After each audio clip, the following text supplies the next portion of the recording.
apa kabar? Salam jumpa dan salam sehat untuk kita semua. Meskipun pembelajaran hari ini kita masih secara daring, Ibu harap kalian semua tetap semangat ya belajar dari rumah.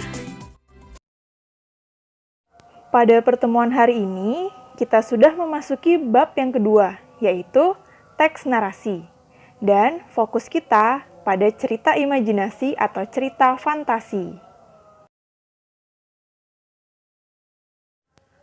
Kompetensi dasar pada bab ini yaitu 3.3, mengidentifikasi unsur-unsur teks narasi atau cerita imajinasi yang dibaca dan didengar. Berikutnya, 4.3, menceritakan kembali isi teks narasi atau cerita imajinasi yang didengar dan dibaca secara lisan, tulis, dan visual.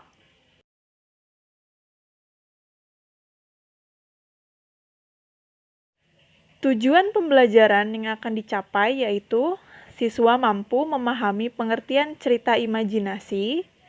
Kedua, siswa mampu menentukan unsur-unsur cerita imajinasi. Dan yang ketiga, siswa mampu memahami isi cerita imajinasi. Pernahkah kalian mendengar tentang cerita imajinasi? Atau pernahkah kalian mendengar atau menonton film Harry Potter, Aladdin, Transformers, dan Avengers? Wah, tentunya film-film tadi tidak asing lagi ya bagi kalian. Bahkan mungkin di antara kalian ada yang sangat hafal dengan tokohnya dan dengan alur ceritanya. Benar bukan? Nah, sekarang siapa sih yang gak tahu cerita tentang Aladdin, tentang Harry Potter, yang dengan sekolah sihirnya, kemudian Transformer dan Avenger yang tokoh-tokohnya memiliki kekuatan yang unik-unik yang di luar nalar manusia. Nah, tadi itu adalah beberapa contoh film atau cerita imajinasi produksi luar negeri yang sangat terkenal. Di Indonesia, kita juga punya loh penulis-penulis hebat yang menulis berbagai cerita fantasi dengan karya-karyanya yang cukup terkenal. Di antaranya ada Uggy Agustono dan Joko Lelono. Uggy Agustono menulis cerita fantasi berdasarkan pengamatannya terhadap Komodo dan suasana di Pulau Komodo. Kemudian, Joko Lelono juga menulis cerita fantasi dengan nuansa lokal. Baiklah, sekarang kalian bisa buka buku cetak bahasa Indonesia di halaman 45 dan 47. Di sana sudah terdapat cerita fantasi karya Uggy Agustono dan Joko Lelono. Yuk mari kita baca bersama. Kekuatan Ekor Biru Nataga karya Uggy Agustono. Seluruh pasukan Nagata sudah siap hari itu. Nataga membagi tugas kepada seluruh panglima dan pasukannya di titik-titik yang sudah ditentukan. Seluruh binatang di tanah Modo tampak gagah, dengan keyakinan di dalam hati mempertahankan milik mereka.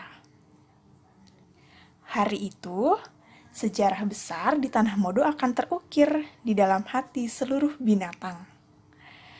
Mereka akan berjuang hingga titik darah penghabisan untuk membela tanah air tercinta. Saat yang ditunggu pun tiba. Mulai terlihat bayangan serigala-serigala yang hendak keluar dari kabut. Jumlah pasukan cukup banyak.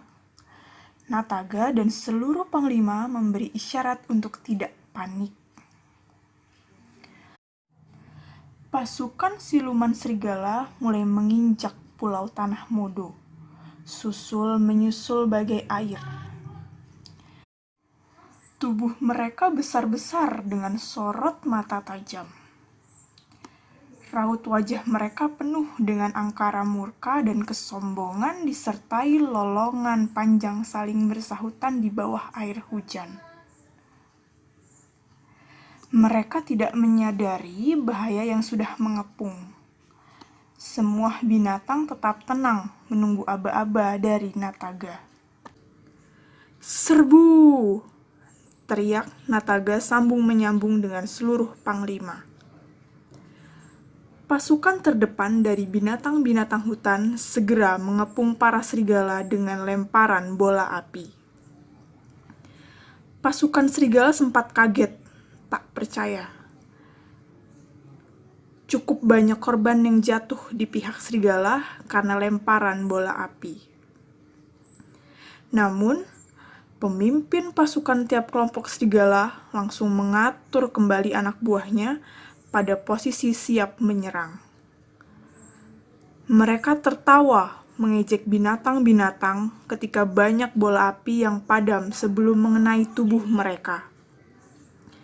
Bahkan, dengan kekuatan mereka meniup bola api yang terbang menuju arah mereka. "Hai, tidak ada gunanya kalian melempar bola api kepada kami," seru serigala dengan sorot mata merah penuh amarah. Binatang-binatang tidak putus asa. Namun, pasukan serigala dalam jumlah 2 kali lipat bahkan lebih dari pasukan binatang mulai bergerak maju, seolah hendak menelan binatang-binatang yang mengepung. Binatang-binatang yang pantang menyerah juga tidak takut dengan gerakan para serigala. "Gunakan kekuatan ekormu, Nataga," bisik Dewi Kabut di telinga Nataga.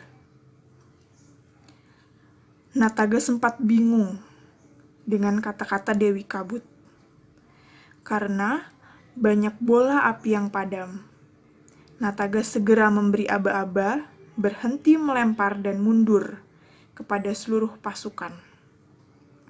Tiba-tiba, Nataga, pemimpin perang seluruh binatang di Tanah Modo, segera melesat, menyeret ekor birunya. Mendadak, ekor Nataga mengeluarkan api besar. Nataga mengibaskan api pada ekornya yang keras, membentuk lingkaran sesuai tanda yang dibuat oleh semut, rayap, dan para tikus. Lalu, ia melompat bagai kilat dan mengepung serigala dalam api panas. Kepungan api semakin luas. Serigala-serigala tak berdaya menghadapi kekuatan seekor biru. Teriakan panik dan kesakitan terdengar dari serigala-serigala yang terbakar. Nataga tidak memberi ampun pada serigala licik itu. Selesai pertempuran, Nataga segera menuju ke atas bukit, bergabung dengan seluruh panglima. Lovo, Goros, Lamia, Sika, dan Mora memandang Nataga dengan haru dan tersenyum, mengisyaratkan hormat dan bahagia.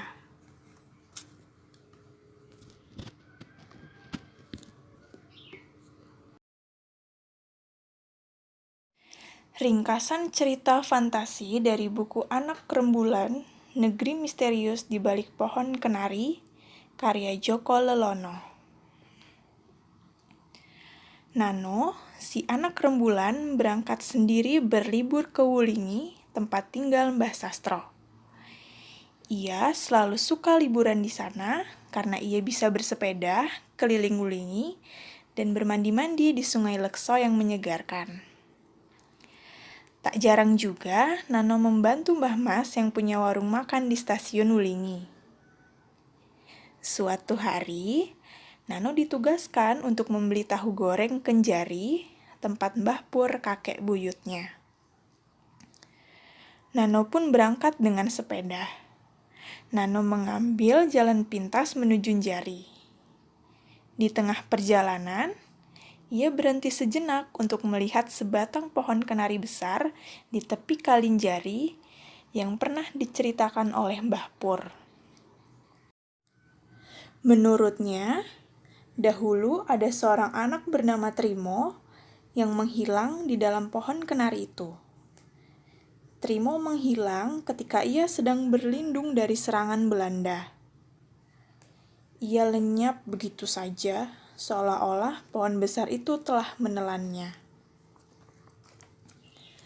Nano beristirahat dan merendam kakinya di kaleng jari yang dangkal.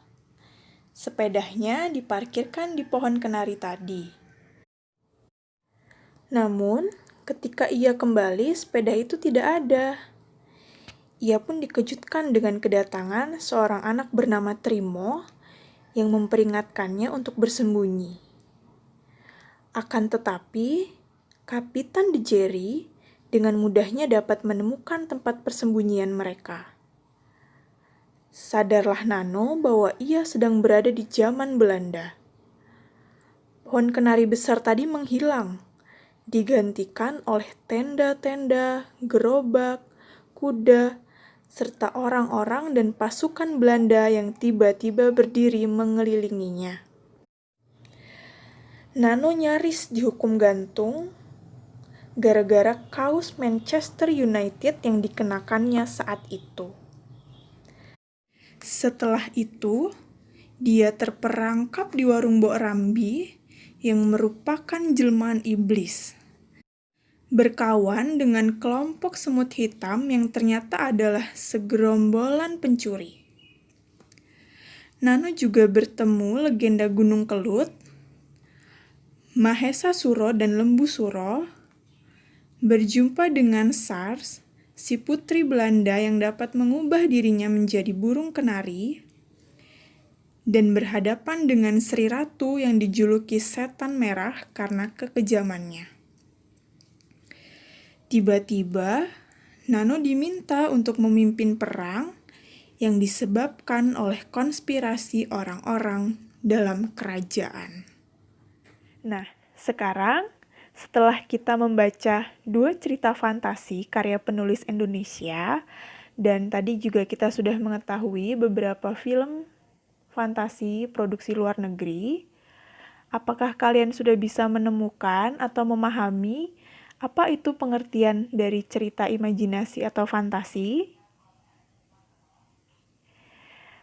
Baiklah, jadi cerita imajinasi adalah pengkisahan yang bersifat angan-angan, fantasi atau hayalan. Maka dari itu, pengisahan cerita imajinasi tidak ada di kehidupan nyata. Tema pada cerita imajinasi biasanya juga bersifat supranatural, sihir, atau futuristik. Dalam cerita imajinasi, penulis biasanya menceritakan tokoh dan latar yang tidak ada di dunia nyata, atau bisa saja modifikasi dunia nyata. Setelah kita memahami pengertian dari cerita imajinasi, sekarang kita bisa mengetahui apa ciri umum cerita imajinasi sebagai salah satu jenis teks narasi. Yaitu yang pertama, cerita imajinasi menggunakan hal-hal supranatural atau kemisteriusan. Bisa juga ke suatu kegaiban yang tidak ditemukan dalam dunia nyata. Pada cerita imajinasi, hal yang tidak mungkin bisa menjadi mungkin. Kemudian yang kedua, ide cerita. Ide cerita terbuka terhadap daya hayal penulis, tidak dibatasi oleh realita atau kehidupan nyata. Ide cerita juga terkadang bersifat sederhana, tetapi mampu menitipkan pesan yang menarik. Kemudian, ciri umum yang ketiga, menggunakan berbagai latar lintas ruang dan waktu. Jadi, peristiwa yang dialami tokoh terjadi pada 2 latar. Misalnya, latar yang masih ada dalam kehidupan sehari-hari, tiba-tiba berpindah menjadi latar yang tidak ada pada kehidupan sehari-hari.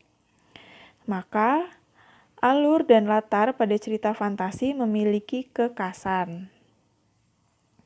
Yang berikutnya, tokoh unik memiliki kesaktian.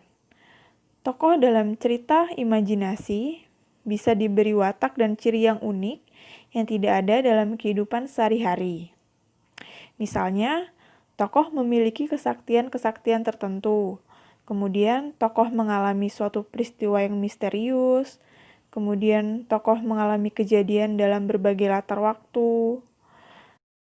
Dan tokoh dapat berada pada setting waktu dan tempat yang berbeda zaman. Kemudian berikutnya, cerita imajinasi bersifat fiksi. Jadi, cerita imajinasi bisa diilhami oleh latar nyata atau objek nyata dalam kehidupan, tetapi diberi fantasi. Kemudian yang terakhir, yaitu bahasa. Bahasa yang digunakan variatif, ekspresif, dan menggunakan ragam percakapan. Jadi, tidak menggunakan bahasa yang formal. Dan sekarang kita akan mengidentifikasi tokoh dan latar dari cerita fantasi yang berjudul Kekuatan Ekor Biru Nataga dan cerita Anak Rembulan. Jadi, pada teks yang pertama tadi, Kekuatan Ekor Biru Nataga, tokohnya yaitu Nataga. Kemudian, pada cerita yang kedua, Anak Rembulan, tokohnya yaitu Nano.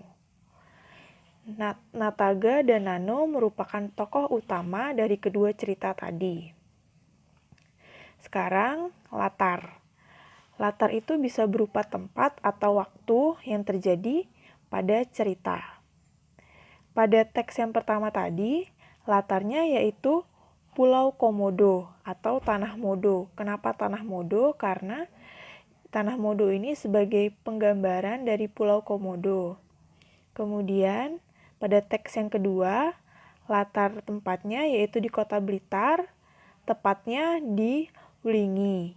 Kemudian, di teks kedua ini juga menceritakan latar ketika terjadi perang pada zaman Belanda, juga legenda Gunung Kelut, Mahesa Suro, dan Lembu Suro. Baiklah anak-anak, sampai di sini dulu pertemuan kita hari ini, dan sampai jumpa pada pertemuan selanjutnya.